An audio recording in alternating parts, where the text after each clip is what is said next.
Far above the blue and white world, the alien warship entered the upper atmosphere, its black hull glowing from the friction of the descent, its shadow swallowing whole cities below, and moving like a slow tide across the land. The people on the streets stopped walking and pointed upward, their faces pale, their voices trapped in their throats, for they knew this was not a visit of peace, and no welcome banners would be raised this time.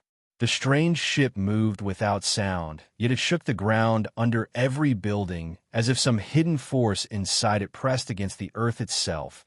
And deep in the cold dark of space, the radio signals that had been flowing for decades from distant probes and stations and explorers went silent one by one, like candles snuffed out by an invisible wind. Scientists stared at empty screens, their hands frozen over the controls, wondering if they had all failed at once, or if something far worse had happened out there.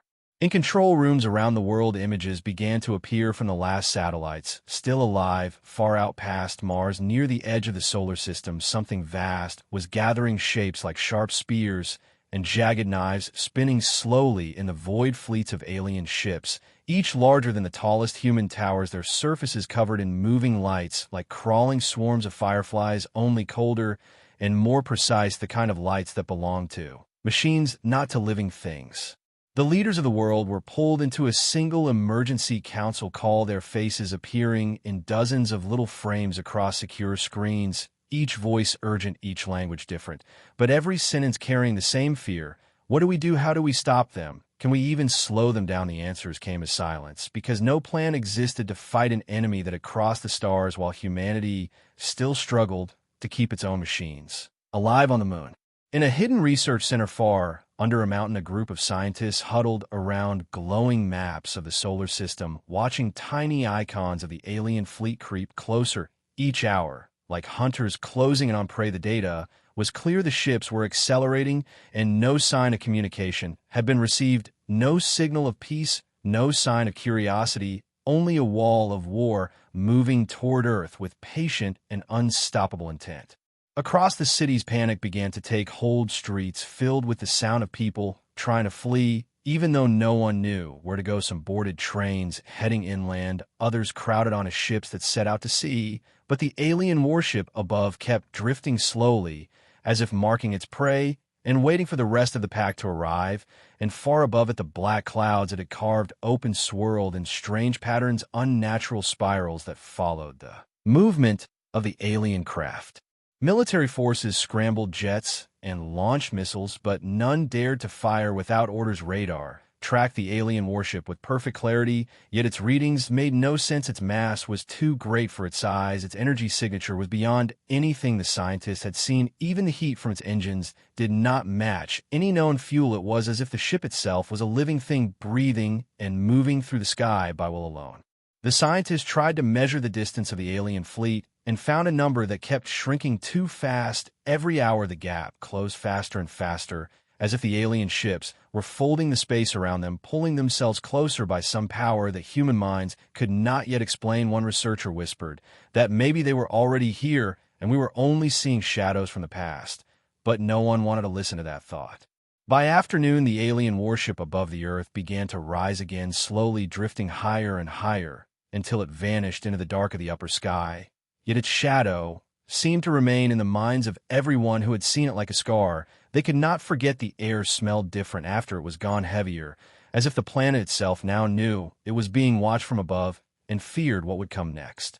In the evening, the emergency council spoke again, but their words had not changed. No weapons, no plan, no hope, only talk of preparing shelters deep underground and moving leaders to safe zones far away from the first impact. Zones, though everyone knew there might be no safe zones when ships like that arrive, the military leaders asked if maybe surrender would be the best chance to save lives, and the scientists shook their heads, because surrender was something you offered to an enemy that wanted to rule, not to an enemy that wanted you gone entirely.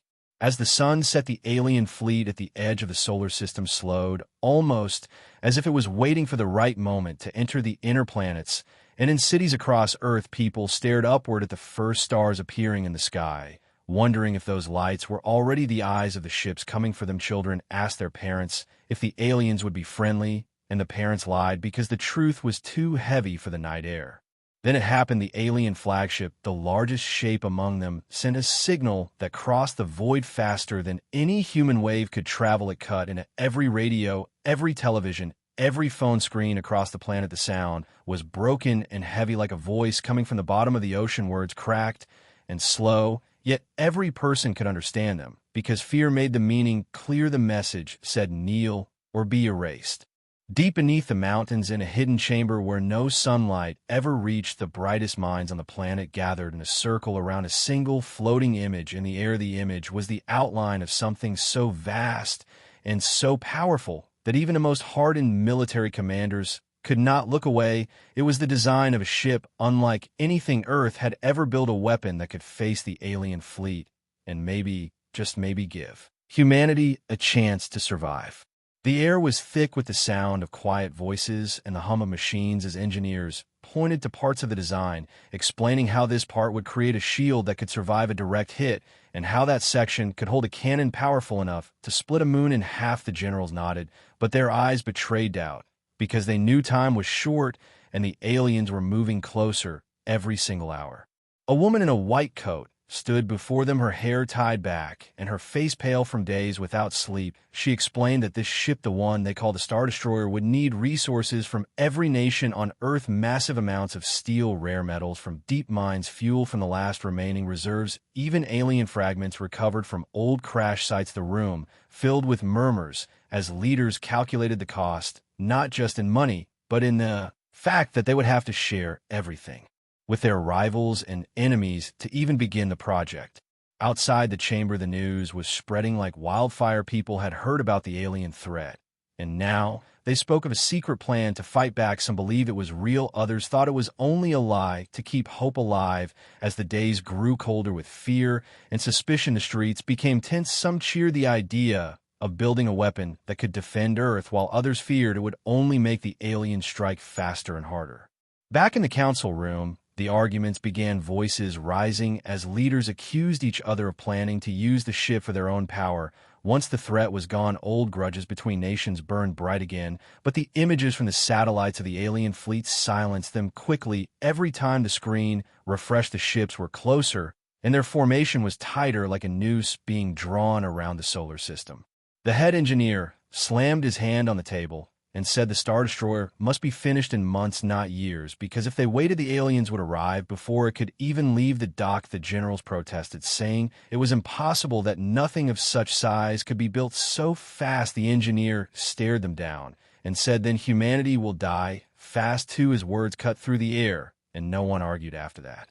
The plan was set within the hour. Resources would be taken from every available source. Old warships would be melted for their metal factories, would run without pause. Day and night crews would work in shifts in secret locations far from the eyes of the public to avoid panic.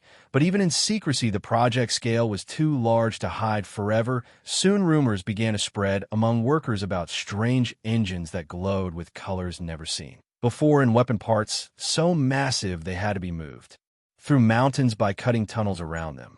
Meanwhile, the scientists studying the alien technology were making discoveries that chilled them to the bone. The fragments they had recovered from the alien drones were made of materials that could not be created on Earth and seemed to repair themselves when damaged. One shard in particular emitted a faint vibration, as if it were alive, and when connected to human sensors, it caused power surges that nearly destroyed entire labs. Some believed this alien tech could be the key to making the Stardestroyer strong enough, but others feared it might be a trap waiting to be triggered.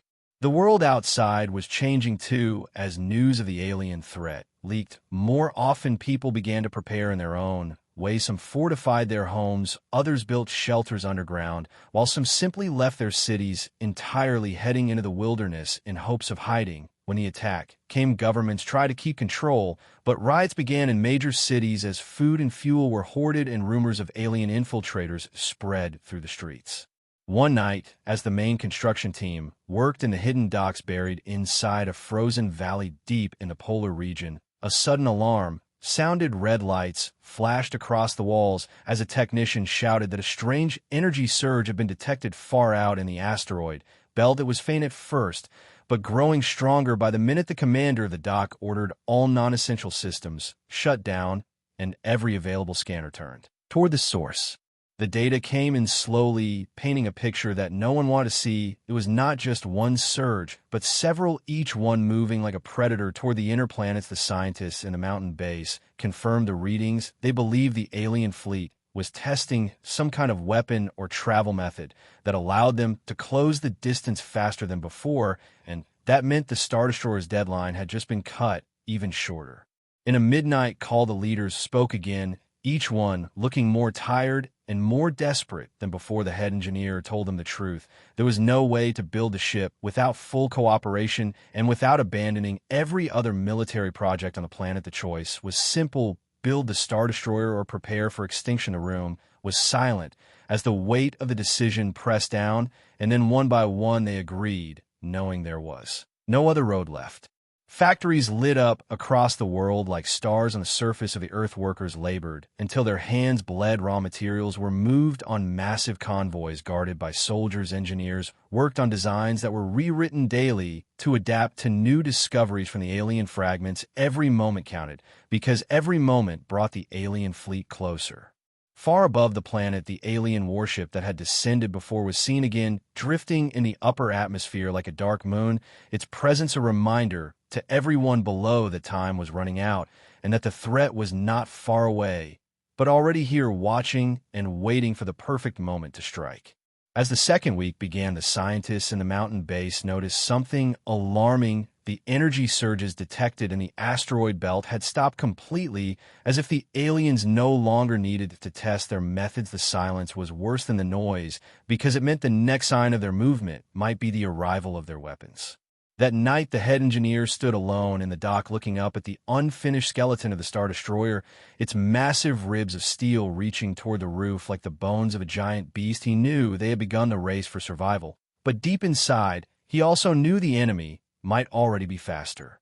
The alarm stayed silent that night, but in the command center, a single light began to blink, a signal from deep space, growing stronger with every second, and the operators froze when they realized it was coming from inside the solar system, and it was moving toward Earth at incredible speed.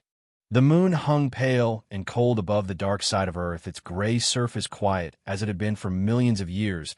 But tonight, it was not empty. Far beyond human eyes and the black shadows, where no sunlight reached, small shapes moved silently. Alien drones, sleek and sharp like blades of night.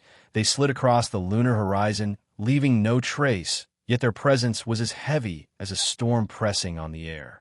These machines had no lights, no sound, and no hesitation. Their surfaces shimmered faintly, like liquid metal, shifting to match the darkness around them. They dismantled human satellites with a precision that seemed almost surgical, each strike quick and clean, leaving nothing but fragments drifting away in silence. Every camera feed went black one after another, and the operators on Earth could only watch the loss as helpless spectators in a game they were already losing.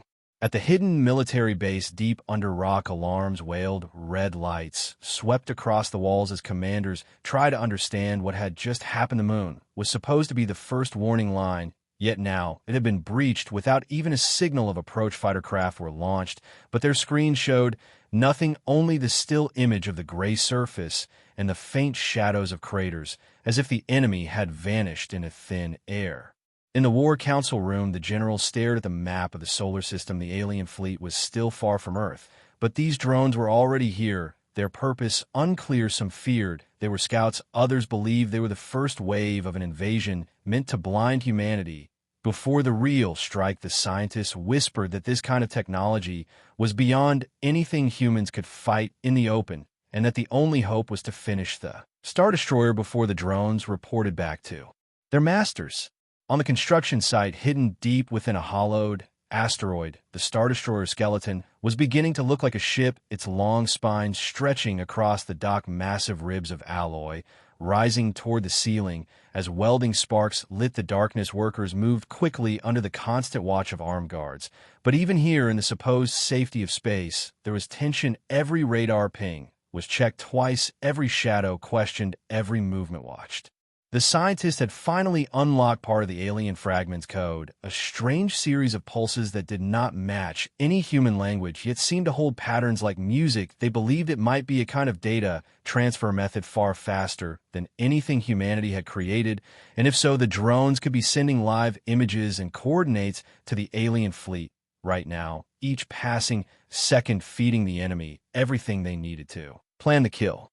A decision was made to move the entire project deeper into hiding. The Stardestroyer will be transferred to a different asteroid farther from known flight paths and protected by decoy stations to confuse any scanning attempts, but the move would be dangerous and costly. The ship was still fragile and unarmed, and if the drones found it during the transfer, there would be no defense.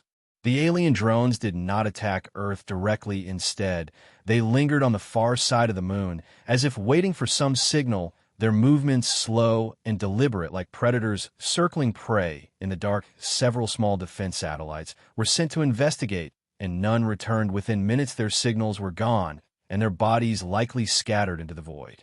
One scientist noticed something strange on the last satellite feed. Just before it died, a faint reflection near the drones, like a shimmer in the darkness. It lasted less than a second, but it was enough to raise a terrible thought. What if the drones were not alone? What if something larger was hiding behind them, cloaked in the shadow of the moon, waiting? The head engineer of the Stardestroyer project worked without pause, his eyes bloodshot, his hands trembling as he checked every system. The engines were close to their first test run. The alien energy core, taken from the fragment, had been installed, though no one truly understood how it worked. The glow it gave off was unnatural, shifting through colors that did not exist in any spectrum. Humans could name. Some workers refused to go near it, saying it made their skin crawl and their dreams turn strange. Meanwhile, on Earth, the population grew restless every day. Without news brought more fear. Some demanded to fight now, to launch every missile at the alien fleet before it came closer. Others begged for peace, sending blind messages into space asking for mercy. But no answer came, only silence, broken by the occasional flicker of strange readings from the moon that the military refused to explain. Then, without warning, the alien fragment stored in the mountain lab began to vibrate so violently that equipment nearby exploded in showers of sparks. The scientists tried to contain it, but the pulse ripped through every communication line on the base and out into space. The signal's destination was unknown, but deep in the black beyond the moon, the drones turned in unison and began to move away. At first, the generals thought this was good news. Perhaps the enemy was retreating, but the scientists were not so sure. They believed the fragment had been awakened by something, and now it had called its masters. The drones were not leaving in defeat. They were leaving because their mission was complete, and now the next stage would begin.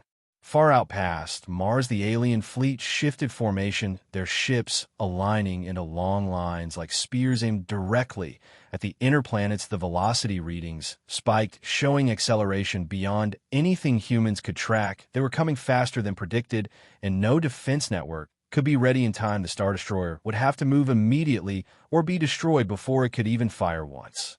The order came at dawn. In the asteroid docked the massive clamps holding the Stardestroyer. Released with a deep metallic groan, the engines flared for the first time in a blinding wave of light that rippled through the docking bay. Workers shielded their eyes as the great ship drifted forward slowly at first, then faster, pulling away from the dock toward the dark reaches where it might hide from the enemy.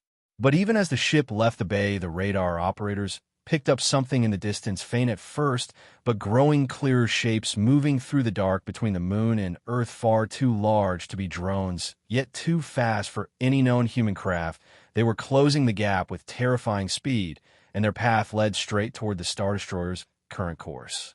In the command center, the captain stared at the approaching signals, his voice low and steady as he gave the order to prepare for evasive maneuvers. But inside, every crew member knew the truth. If those shapes belonged to the enemy, there would be no running fast enough and no hiding deep enough to escape what was coming. In the endless cold of deep space, the Stardestroyer floated like a metal skeleton, its massive frame stretching for hundreds of meters across the void. The ribs of steel and alien alloy curved outward like the bones of some ancient giant, while tiny figures in white suits drifted around it, their welding torches throwing bursts of light into the darkness, each spark a small star that burned for only a second before vanishing into the black. Around the construction zone, cargo haulers moved slowly, their hulls packed with materials mined from asteroids and stripped from the remains of old space stations. Every crate was guarded by armed escorts because the crew knew that if even a single shipment went missing, the whole project could be delayed for days, and each day lost was another day the alien fleet drew closer. The workers had been told the location of the dock was secret, but whispers still passed between them about shadows on the radar and strange flickers in the far distance that might have been rocks, or might have been something far worse. The captains of the escort ships kept their weapons armed at all times, knowing that if the enemy found them, there would be no second chance to fight again. Inside the great frame of the Stardestroyer, the corridors were being sealed and pressurized for the first time. The sound of air rushing through the new walls filled the ears of the engineers as they walked through narrow tunnels lined with cables and glowing conduits, many of which pulsed with the strange, shifting light of the alien core that now sat in the heart of the ship. The glow reached into every deck, touching every surface with a color that no human eye had seen before, and no one could quite agree on what it looked like. The chief engineer oversaw every section personally, moving from the forward cannon chambers to the engine decks, and then to the shield generators, each of them still incomplete, yet already looking like the organs of some living creature more than the parts of a machine. The shield generator, in particular, was unlike anything in human history. It used an alien energy lattice that could bend incoming attacks around the ship like water flowing around a rock. The scientists were certain it would work, though none had tested it under real fire. The main weapon sat deep in the central spine of the ship, a cannon so large that its barrel extended through multiple decks and could fire a single focused beam of energy powerful enough to cut a warship in half. The weapon would take minutes to charge and could only fire once before cooling, but that one shot could decide the fate of a battle. Every bolt plate and conduit around it was treated like sacred ground because all aboard knew that when the time came, this was the blade they would throw at the heart of the enemy. Despite the progress, there was a shadow over the project. Strange malfunctions began to appear in systems that had passed inspection only hours before: coolant leaks in the engine bays, conduits burning out in the weapon chamber, even sections of the hull showing signs of stress. Without any impact, the security teams searched for answers and found something far worse than simple errors. One of the crew was sending coded transmissions into deep space. The traitor was caught in the act. A quiet man who had worked in the shield generator room since the first week. He was dragged before the captain and questioned, his face calm and unafraid as he spoke. He said he had sent no messages of his own, but that the ship itself was leaking signals through the alien core. He claimed it was alive and calling to its makers, and that nothing they did could stop it. The engineers refused to believe him at first, but when they ran their scans, they found a faint energy pulse moving from the core through the frame and out into the void. The signal was too weak to be detected by normal equipment, yet it was steady like a heartbeat. The captain ordered the core surrounded with layers of shielding, but the scientists warned that if the core was truly alive, then it might find another way to send its message. Work continued, but now every crew member felt the weight of unseen eyes watching them from somewhere far beyond the stars. The pace increased to near madness. Crews worked until their hands shook and their eyes blurred from fatigue. Supply ships arrived and departed without pause, bringing in fuel, water rations, and the last pieces of alien alloy scavenged from hidden vaults on Earth. The final hull plates were lifted into place and sealed shut, the sound of each bolt echoing through the corridors like a drumbeat of war. Outside the dock, the void remained silent, but the radar still caught faint flickers in the distance, the same shapes that had been seen during the transfer to this location. They never came closer, yet they never moved away, as if they were content to wait in the dark like predators that had already chosen their moment to strike. The escort captains reported the sightings to command, but the orders were the same: continue building, finish the ship, no matter the risk. Inside the Stardestroyer, the alien core pulsed stronger, now its glow reaching into corners where no light should have been. Some workers refused to go near it, claiming they heard whispers. When they stood too close, others said they saw shapes moving in the glow reflections that did not match their movements or the walls around them. The scientists dismissed it as fatigue, but their own eyes lingered too long on the strange colors. At last, the ship's engines were ready for a full test. Every crew member took their stations as the countdown began. The alien core hummed louder, and the hull vibrated with power. The great frame shuddered forward, moving under its own strength for the first time. It was slow, almost gentle, yet the sensors showed an energy output beyond any human vessel in history. The crew allowed themselves a rare moment of hope, but it lasted only seconds. The alarms blared across the command deck as radar showed multiple signals entering the outer range. They were moving fast, far too fast to be anything human, and their trajectory led directly toward the dock. The captain ordered the ship sealed and the engines prepared for immediate departure, but the docking clamps still held the Stardestroyer in place. Workers rushed to release them as the signals drew closer, each second cutting the distance like a blade slicing through cloth. In the darkness beyond the range of human eyes, faint shapes began to appear, each one sharp-edged and glinting with alien light. They came without hesitation, without warning, and without sound, closing the gap with terrifying speed. The captain's voice was steady as he gave the order to ready weapons, even though they all knew the main cannon could not yet fire, and the shields were untested. The final clamp broke free, and the Stardestroyer drifted forward into open space, its engines flaring bright, but the alien shapes did not slow. They adjusted their course, matching the ship's every move, as if they had been waiting for this exact moment. The cold steel walls of the Stardestroyer's command deck were filled with tense voices as guards dragged the captured man into the center, his hands bound, and his face unreadable. The crew had been told he was a traitor sending messages to the alien fleet, yet he walked with the calm of someone who believed he had already won. The captain stood, waiting, his eyes locked on the prisoner, and the room fell silent as the door closed behind them. The man did not wait for questions. He spoke first, his voice low but clear. He told them that the messages were not his, that they came from the alien core itself, that it was speaking to its masters in a language no human could hear. The crew glanced at one another, but no one laughed, because deep inside each of them there had been moments when they felt something strange near the core, moments when they thought they had heard a sound like breathing in the metal.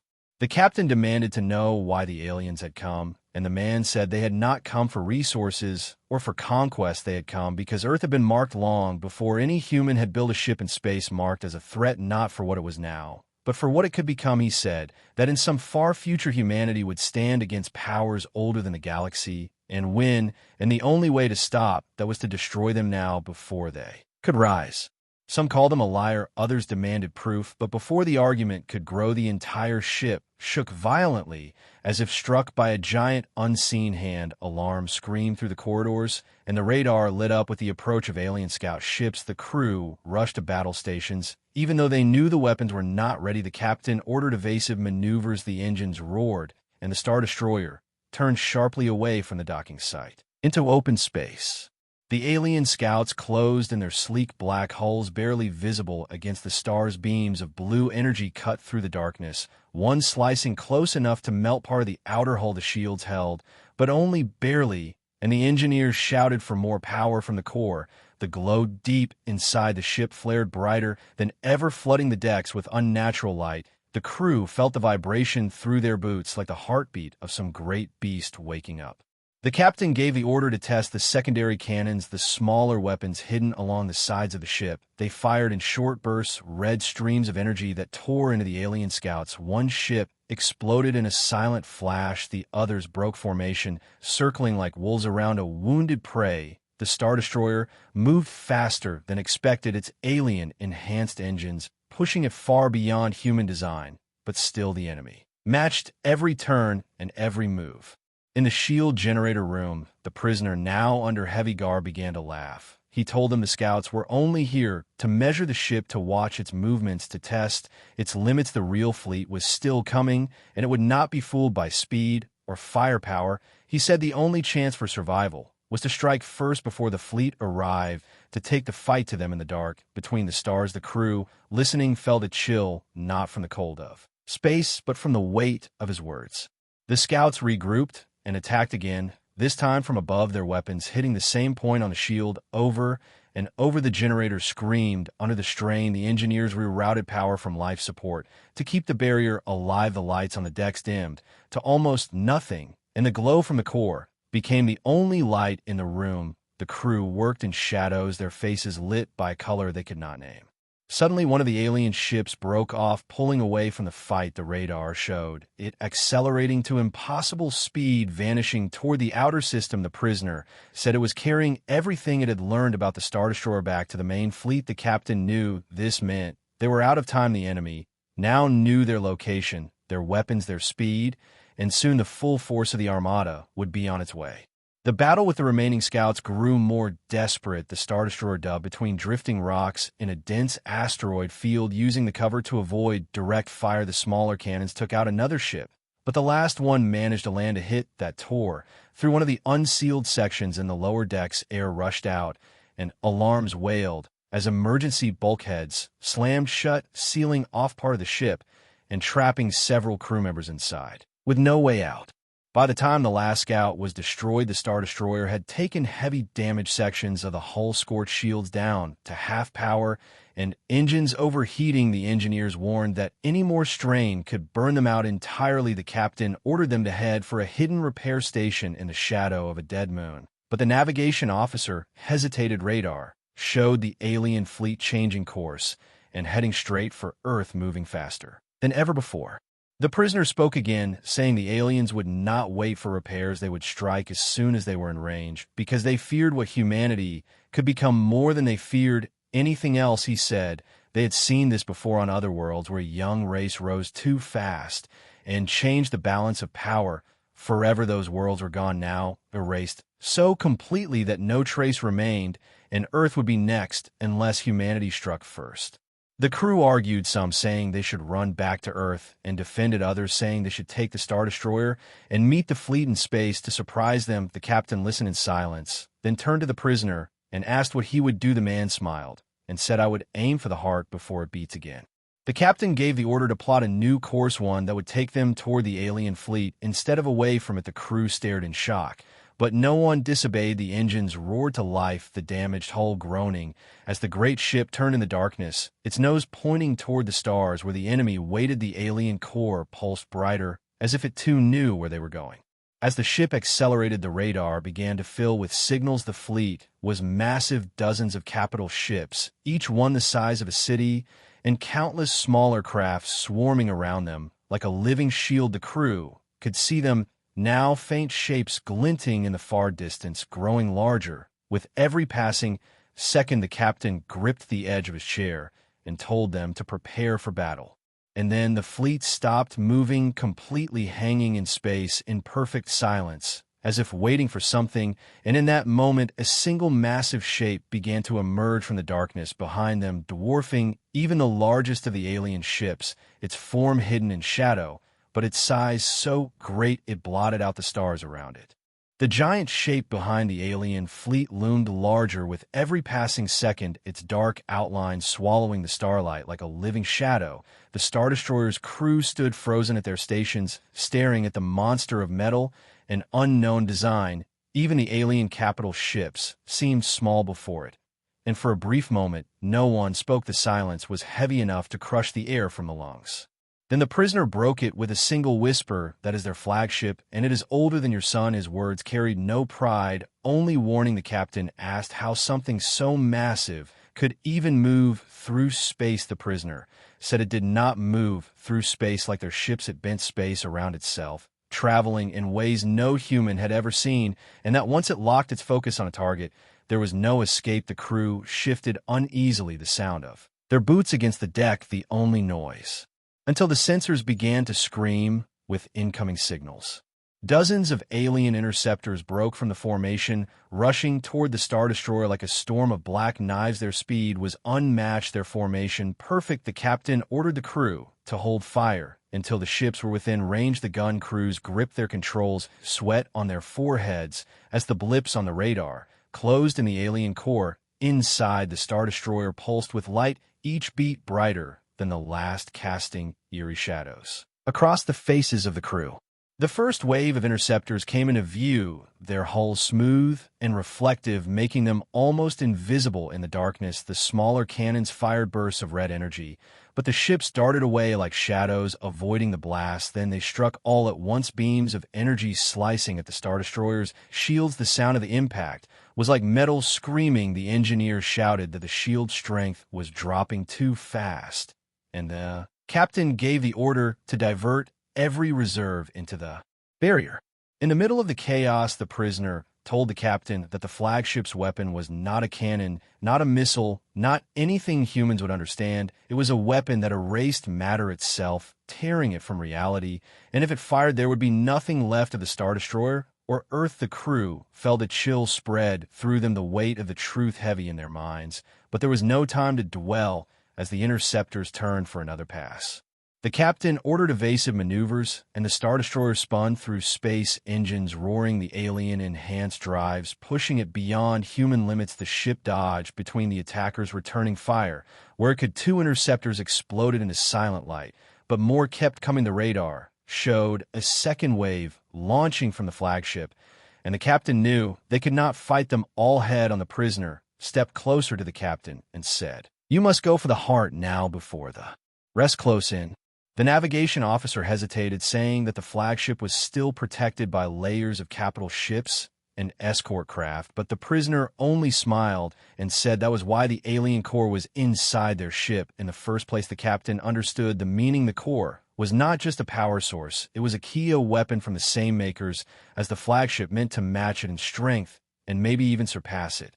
The order went out to push forward full speed. The Star Destroyer surged ahead, its engines screaming under the strain. The interceptors swarmed around it, firing in every direction. The shields flickered dangerously, but still held. The capital ships of the alien fleet began to move to block their path, massive walls of metal, bristling with weapons. The Star Destroyer's main cannons charged, glowing with deadly red light. The first blast ripped through the nearest capital ship, tearing it in half. The second sent another spinning away in flames.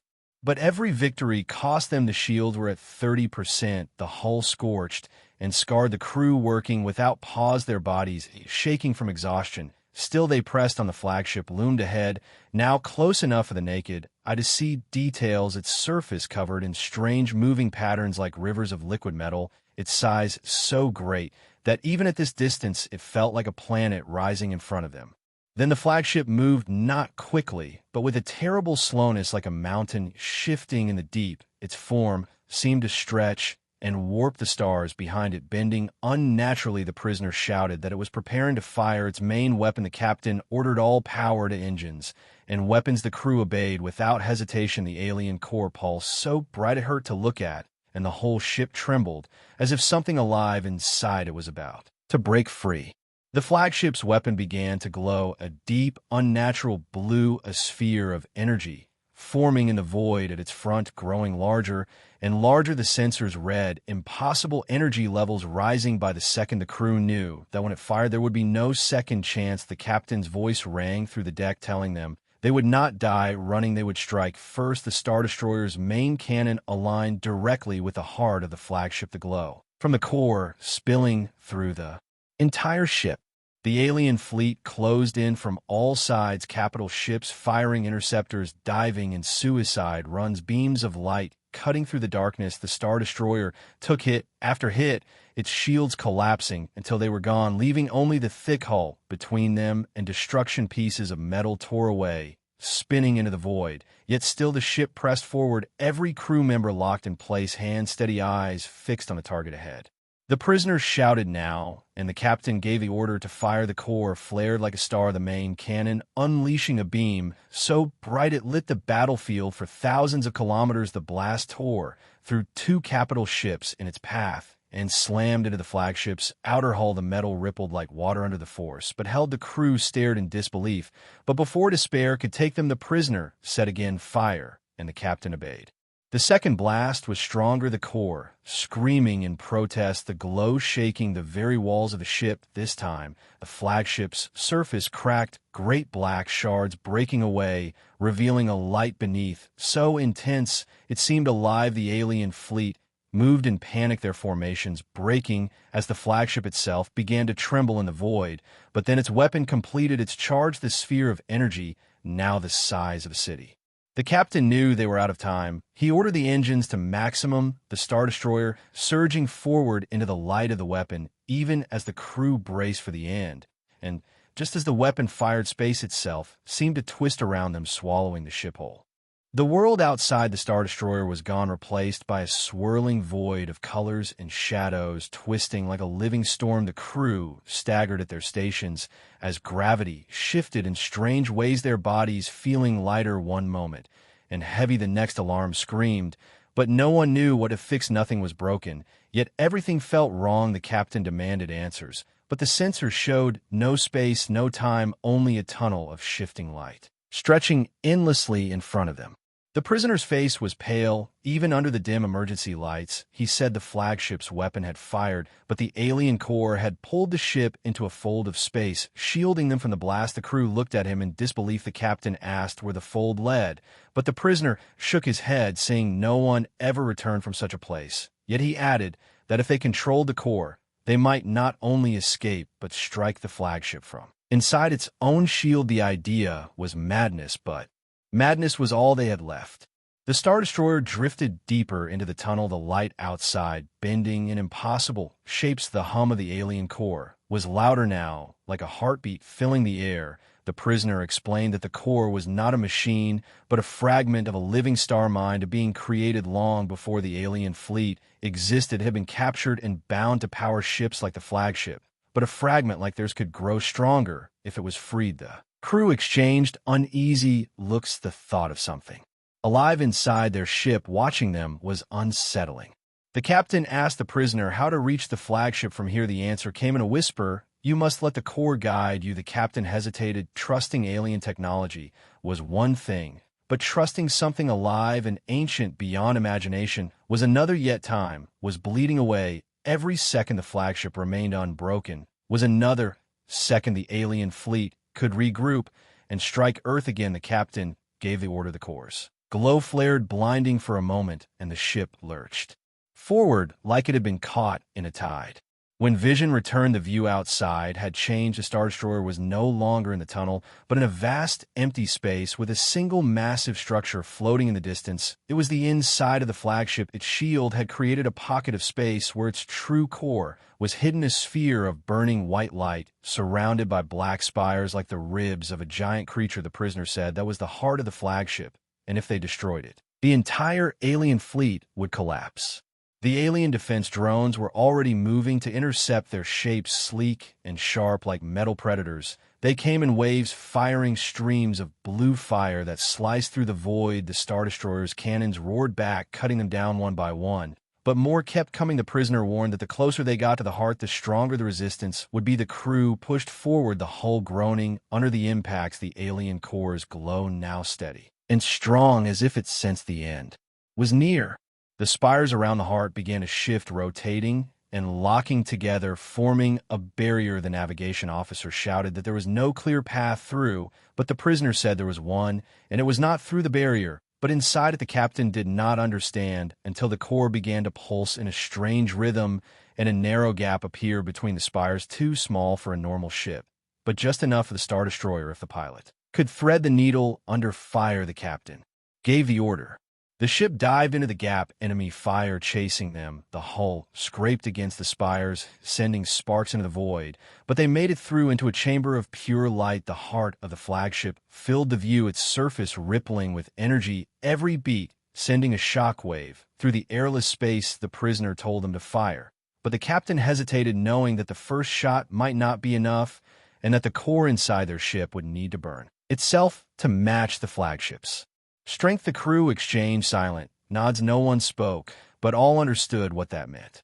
The main cannon charged the hum building until it felt like the ship itself was trembling apart. The alien core's light merged with the weapon feeding it, until the glow was brighter than a sun. The prisoner's voice was steady fire. The captain gave the command. The beam erupted, slamming into the heart. The light flared, and for a moment, nothing happened. Then cracks began to spread across the surface of the heart, each one glowing with blinding energy. But the heart did not die. Instead, it began to heal, the cracks closing as if nothing had touched it. The prisoner shouted again, "Fire! Everything now!" The captain ordered. The power reserves emptied. The crew obeyed without pause. Lights went out across the ship. As all energy poured into the cannon, the alien core's glow became so bright it could no longer be looked at directly. The final blast tore from the cannon, a beam that felt alive, screaming as it cut through space. It struck the heart dead center. And this time the heart screamed back.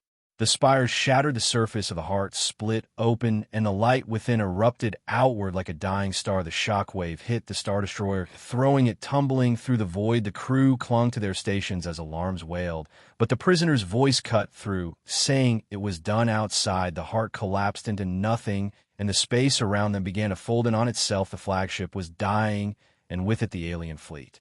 Through the collapsing space, the Stardestroyer broke free into open void. The alien fleet outside was in chaos, their ships drifting powerless, weapons dead. The few that tried to flee tore themselves apart. Without the heart to anchor their technology, Earth's defenders across the system saw the sudden shift and pressed the attack, driving the broken enemy away. On the bridge, the captain looked at the alien core, its glow now faint like embers after a great fire. The prisoner said it would sleep for a long time, but that it had chosen them. That was why they had survived and why the heart had fallen. The crew did not know what to make of that, but they did know they were alive and that Earth was safe for now. The captain sent the final message to Earth: mission complete. The Stardestroyer will return. And as the ship turned for home, the void was silent save for the slow, steady pulse of the core, a reminder that this war had been won, but another would come, and when it did, humanity would be ready.